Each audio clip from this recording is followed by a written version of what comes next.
US President Joe Biden is set to attend the G7 summit in Japan's Hiroshima this week. This will make him only the second sitting US president to visit the city. With this, questions surrounding the US issuing an apology to Japan for bombing Hiroshima with an atomic bomb have resurfaced. It's apparently the most obvious question to ask.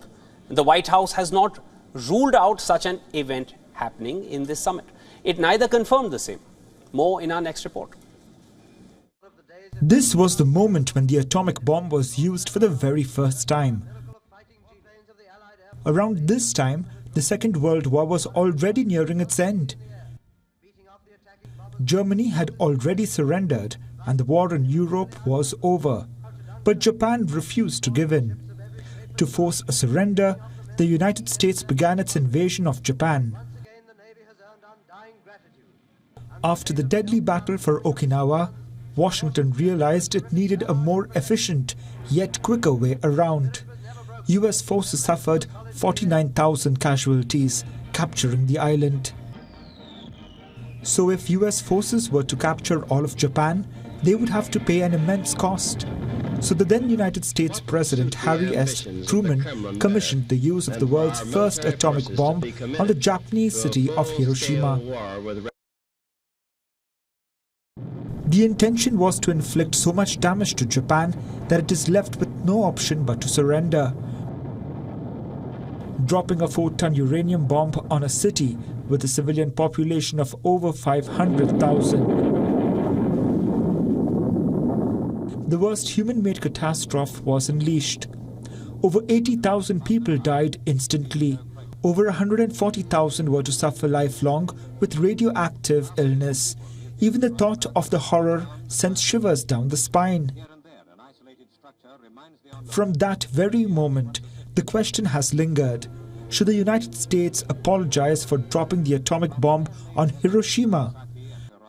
And what other occasion could be best suited for an apology, if any, than a sitting US president himself visiting Hiroshima? Japan is hosting G7 summit in the city this Friday.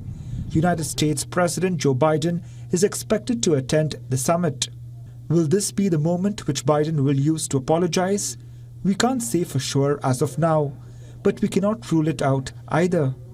We can only remind you that almost 7 years ago, former US President Barack Obama was presented with the same exact opportunity, but he chose not to apologize. Bureau Report, WION World is One.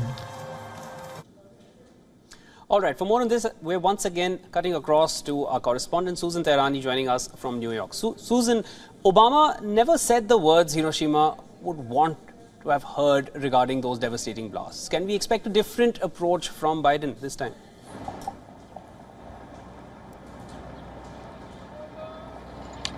Biden is not a groundbreaking president on the one hand, and on the other hand, Obama went as far as being the first president to visit Hiroshima and even delivering a speech at the Peace Memorial.